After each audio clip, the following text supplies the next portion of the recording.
Kung may magtatanong ngayon, sinong gustong yumaman? Sinong gustong maging milyonaryo? Aminin mo, tataas mo yung kamay mo. Ako rin, siyempre, di ba? Sino pang ayaw? Sabi nga nila, yung mga milyonaryo, yung mga mayayaman, maraming choices, maraming option sa buhay, di ba? So as a financial advisor, an accountant dito sa Australia, marami akong nakitang kliyente ko mismo na yumaman, naging milyonaryo, matter of years lang eh. Sometimes 3 or 5 years. Dahil nga maaaring malaki yung sahod nila or maaaring they are so smart with their money. May mga iba naman na medyo natagalan dahil may kanya-kanya namang obligasyon and responsibilidad, di ba? Sa pamilya, dito sa Australia, pati sa Pilipinas. May mga hindi naman umabot doon, may mga hindi naman yumaman o naging milyonaryo dahil maaaring maging masaya na sila sa buhay nila. Hindi natin sila pwedeng i-judge o sigahan, di ba? Dahil nga, kung may natutunan man ako dito sa pagtira dito sa Australia, happiness is the new rich and new success, no? Pero kung may mga viewers naman dito na gustong yumaman o nagtatanong, paano kaya maging milyonaryo?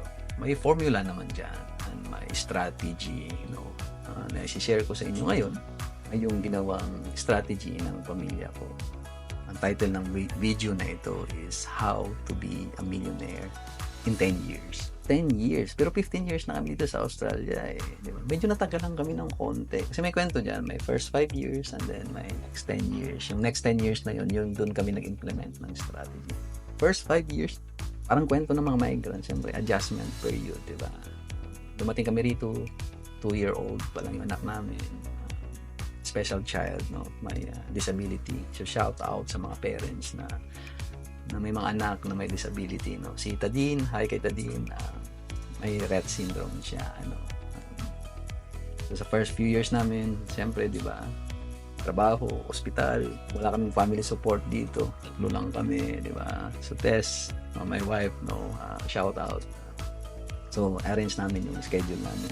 Suporta sa Pilipinas, of course. We are yung mga migrants, no, yung mga overseas Filipino workers.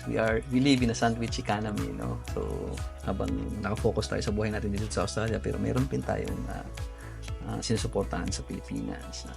Napaparal mga kapatid, shout out sa mga kapatid ko. Nagkasakit yung mom ko that time in that first 5 years. She's very, very pretty now and sexy. Shout out sa iyo. My mom, no, nasa Romblon siya ngayon. Although nagkaroon siya ng heart problem that time, heart surgery. So that's the first 5 years. Hindi lang naman puro lungkot during that first 5 years. We try to keep up with the Jones din. So wag mo kaming husgahan din doon. Wag niyo kaming husgahan, no? Kasi nga galing tayo sa Pilipinas, di ba? Hindi naman natin na-experience ang first world country that time. So sometimes we live beyond our means din. Diba? First time naka-experience ng bagong kotse, bumili ng kotse, after 2 years, bili na naman ng kotse, bili na naman ng kotse, diba? So, it's many mistakes, pero naging masaya naman. Naging masaya naman doon, diba? Sino bang hindi sasaya sa bagong kotse, diba? No? Pasyal dito, pasyal doon, diba? So, that's our first 5 years. And then, in 2015, I studied financial planning. Self-realization ito, tumatanda tayo, may sakit yung anak namin, why not do a strategy para maging komportable, no? Kasi hindi namin alam in the future kung anong option sa part namin sa pamilya ang mayroong disability yung anak, no? So in 2015 set a strategy, no, to create wealth. Again, this is not a financial advice, no. Talk to a professional. So may mga babanggitin ako mga technical terms na maaaring hindi para sa lahat, no? So again, this is Rom, a licensed financial advisor and accountant dito sa Australia. So, anong una namin ginawang strategy? First is, buy a house that you need. Parang ganon. Bumili na kaming bahay, malapit sa school ng anak namin, no? May disability. Disability school siya. Yun ang choice namin eh. Hindi kami bumili ng bahay dahil ito yung kaya niyong utangin, no? Na kaya mong tumira doon sa mga expensive na suburb, no? Nothing wrong against those people na bibili malaking bahay. So, ang daming emotional advantage, of course, no? It's an investment machine din ang bahay. Capital gains tax free din in the future, di ba? Pero nga lang, at the start kasi, yung mga expenses nyo dyan, wala siyang tax benefit. kung ang lahat ng budget mo is naka-allocate dun sa mortgage, ang daming opportunity cost, no?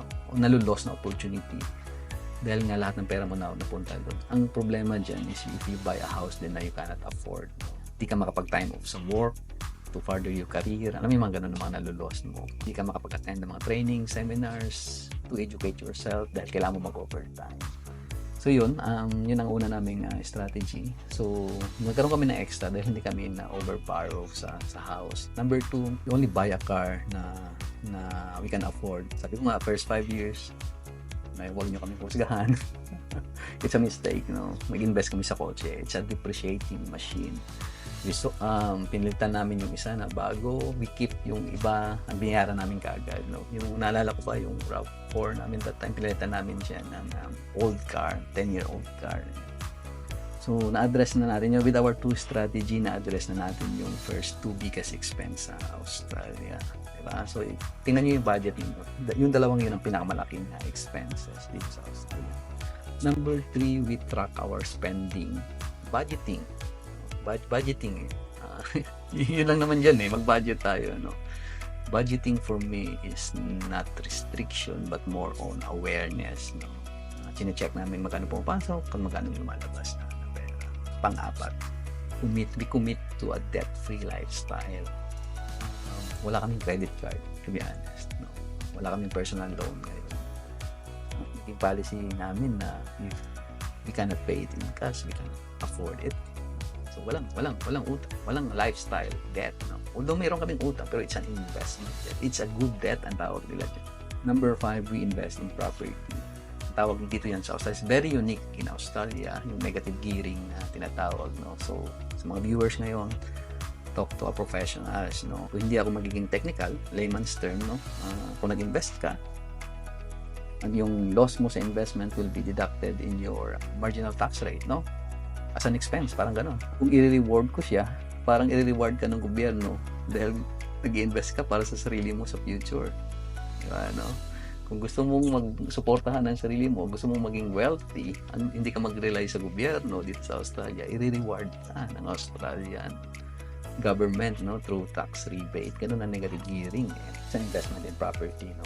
Ang next na ginawa namin is yung pang-anim na strategy, no. We invest in Australian shares then, or shares, no, or exchange traded funds. At part din ng strategy. Pero yung exchange traded funds, the last 5 years na ginawa ko. Pero at the start, we invest in Australian shares din. Kung tatanungin mo bakit, di ba? Ikaw, tatanungin din kita, bakit ka nandito sa Australia? Maring sagot mo sa akin, ang ganda ng ekonomiya ng Australia. Ang next na question ko is, why don't you invest in Australian economy?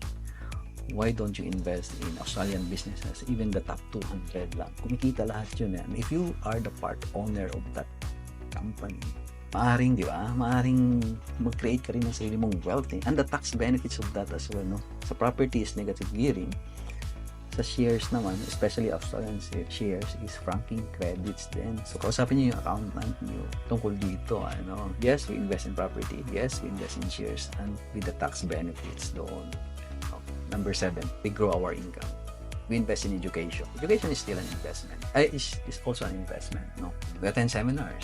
Diba? We negotiate salary increase. Diba? We try to grow our income para mas malaki ang matira. Diba? Naalala ko pa, one time, nakita ko si Tess, nag-negotiate siya ng salary increase dahil sa ginagawa niya. Naragdagan yung ginagawa niya, increase my salary. Ako naman, I studied Masters of Financial Planning para ma-apply yung natutunan ko doon sa sariling pamilya. I specialize in self-managed super fund to manage our own superannuation. I attend seminars, events, no, to further my knowledge in investments. Then, number 8, we salary sacrifice in superannuation. Kung may extra kami pera, binilagay namin sa superannuation. Yung superannuation, no, sa mga viewers ko sa Pilipinas, parang GSIS and SSS dyan sa Pilipinas. Ganon din dito sa Australia, yung number 5 and number 6 strategy na binagay ko kanina, yung negative gearing at franking credits. Kung naglagay ka rin ng pera sa superannuation, meron ka rin tax benefit, no? Kaya napapansin nyo, ulitin ko ulit, na pag nakikreate ka ng wealth para sa future, ni-reward ka ng Australian government of tax rebate. No? So, there's a lot of strategy din superannuation. So comment kayo dito kung ano, no, kung gusto niyo yung mga strategy na ginawa ko, yung topic na yun, no, kasi hindi na kasya sa oras natin. Eh. Number 9, we give back, no, and we make room for fun.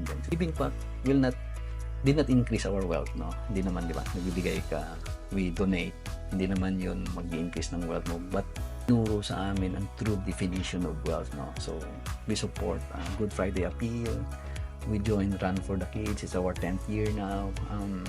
We throw my business, no, Taxmart Cafe business, we donate in Cancer Council, Fair Share, scholarships, financial literacy program, ang dami, you know. Sa probinsya ko sa Romblon, from time to time we help din, no? And we make room for fun then. So if we have like a profitable investments, we reward ourselves then to motivate us to do it again, no? And then number 10, we rebalance our portfolio. Ano ibig sabihin nito? If our portfolio is overweight in one asset class, i-rebalance namin siya and put it in another asset class, no? Hindi lang investment, kundi yung sariling buhay mo rin, kailangan mo rin siyang i-rebalance. If you focus on your income generating strategy, napapabayaan mo yung wellness mo, mentally and physical wellness mo, kailangan i-rebalance mo rin, no? You stop doing that and then focus on your health then. And then kung napapabayaan mo yung lifestyle dahil puro pagyaman lang iniisip mo, stop that then and then focus on lifestyle then. Diba, no? So that's the 10 strategy na ginawa namin na sana may nakuha ka kahit isa o dalawa na maaaring i-apply mo sa sarili mong pamilya, no? So yun yung 10 strategy na ginawa namin last 10 years, no? So enough na sa sariling buhay ko. Kayo, ano naman ang ginawa nyo for the last 10 years, no? And hopefully maging motivation siya, no? Again, we are not a high income earner.